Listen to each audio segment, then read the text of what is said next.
Naked bike. Ini adalah genre motor yang lumayan banyak sekali peminatnya. Sebuah motor yang mesinnya itu diambil dari basic motorsport sekelasnya, yang kemudian dituning ulang agar tenaganya berada di RPM bawah hingga menengah, serta torsi RPM bawah yang diprioritaskan, dan tidak mementingkan kecepatan. Karena motor ini hanya untuk santai saja. Dan setiap pabrikan sepeda motor itu punya jagoannya masing-masing di genre yang satu ini. Mulai dari Z Series dari Kawasaki, Tuono Series dari Aprilia, Monster Series dari Ducati, MT Series dari Yamaha, dan lainnya. Eits, ngomong-ngomong soal MT Series, dia kan kepanjangan dari Master of Torque, alias Master Torsi. Dan apakah benar MT Series ini memiliki torsi yang paling besar dibanding kompetitor sekelasnya?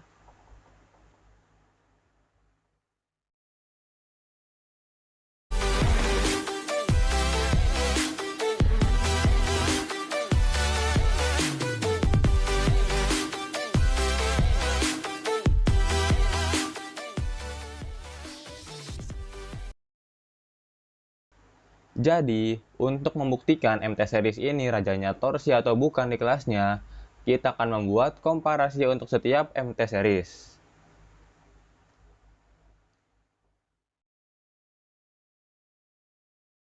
Yang pertama ada MT15.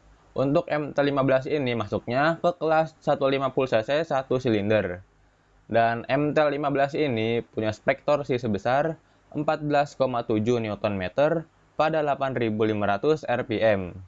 Dan untuk kompetitornya itu ada Honda CB150R yang memiliki torsi 13,8 Nm pada 7.000 rpm dan Suzuki GSX S150 yang punya torsi 14 Nm pada 9.000 rpm. Jadi, pada kelas ini Yamaha berhasil membuktikan bahwa MT15 ini layak mendapatkan gelar Master Torsi karena torsinya menjadi yang terbesar.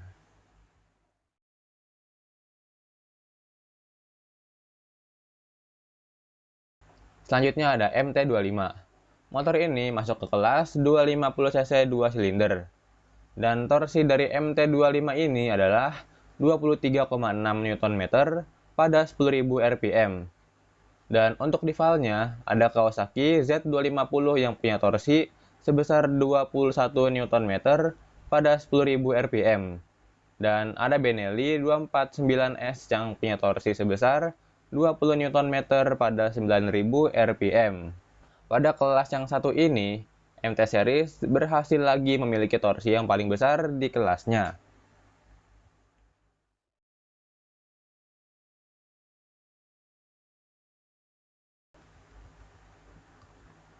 Nah, sekarang kita akan beralih ke kelas Moge.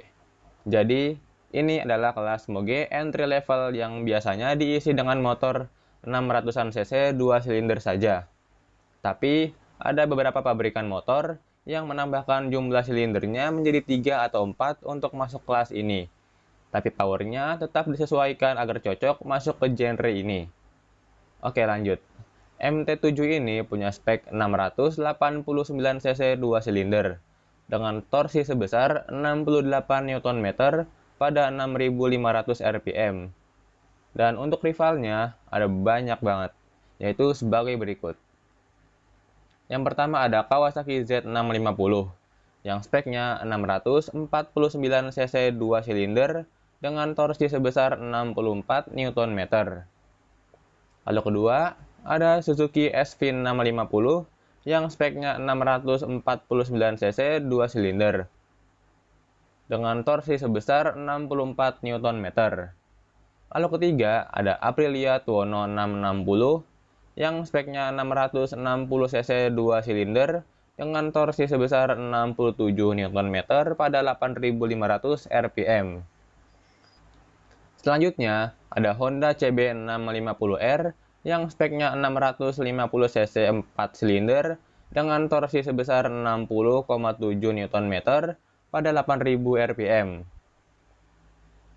Dan ada juga Triumph Trident 660 yang speknya 660cc 3 silinder dengan torsi sebesar 63,7 Nm pada 6.250 rpm. Terakhir, ada Ducati Monster 696 yang speknya itu 696 cc 2 silinder dengan torsi yang mencapai 69 Nm pada 7.750 rpm. Pada komparasi kali ini, Yamaha MT7 kalah torsinya dibanding Ducati Monster 696. Walaupun cc-nya Monster 696 agak sedikit besar, tapi tetap aja MT7 gagal membuktikan bahwa dirinya bisa menjadi rajanya torsi di kelas moge entry level 600-an cc.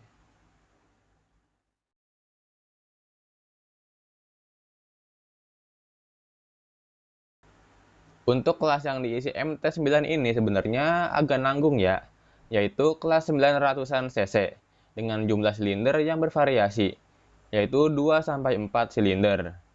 Dan untuk spek MT9 ini adalah 890 cc 3 silinder dengan torsi sebesar 93 Nm pada 7000 rpm. Dan untuk kompetitornya adalah sebagai berikut.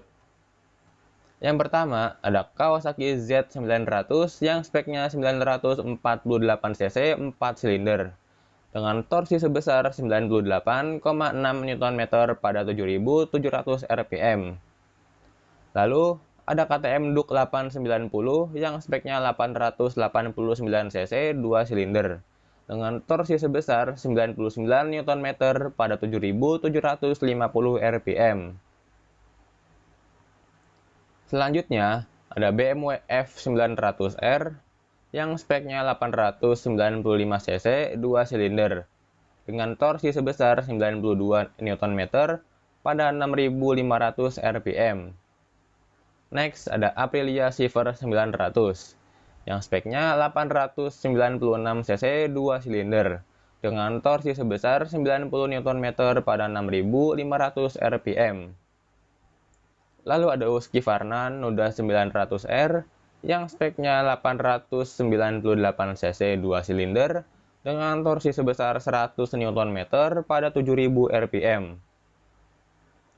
Terakhir, ada Benelli 899 yang speknya 889 cc 3 silinder dengan torsi sebesar 88 Nm pada 7000 rpm.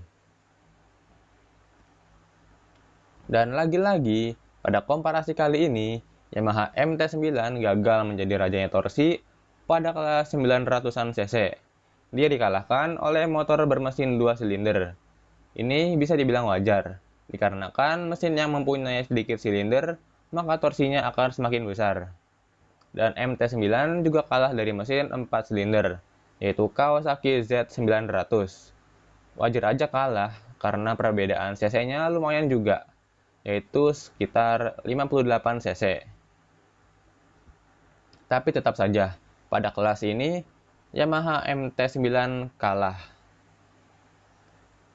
Dan kita akan lanjut ke MT yang terakhir, yaitu MT10.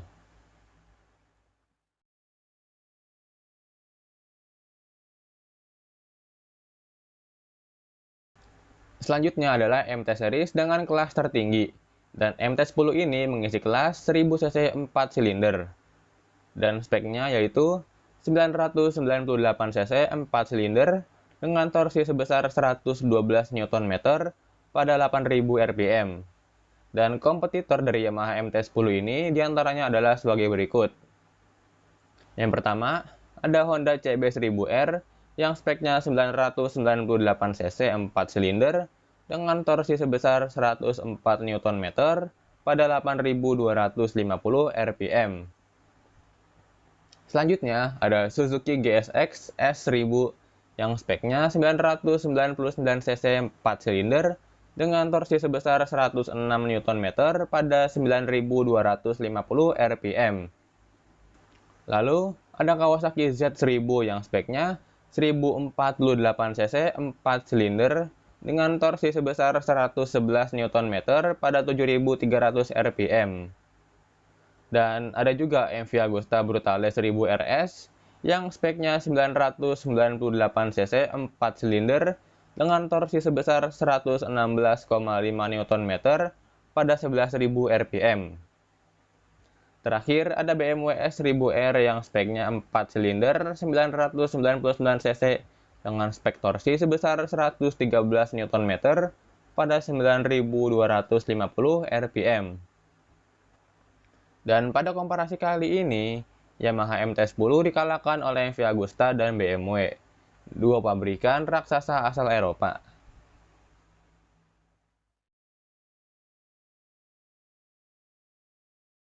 Jadi, kesimpulan pada komparasi kali ini adalah Yamaha selalu menang jika dibandingkan dengan motor sesama Jepang. Tapi, jika dibandingkan dengan motor Eropa, spek torsi Yamaha MT Series terlihat biasa aja. Mungkin target Yamaha adalah fokus ngalahin kompetitor sesama Jepang saja. Kalau Yamaha berniat mengalahkan pabrikan Eropa, mungkin Yamaha akan lebih serius lagi dalam mendevelop MT Series. Semoga aja komparasi kali ini dapat menambah wawasan serta menjawab rasa penasaran kalian terhadap rajanya torsi ini. Jadi, segini dulu pembahasan kita kali ini. Terima kasih sudah selalu nonton dan support channel ini hingga saat ini. Sampai berjumpa di video selanjutnya.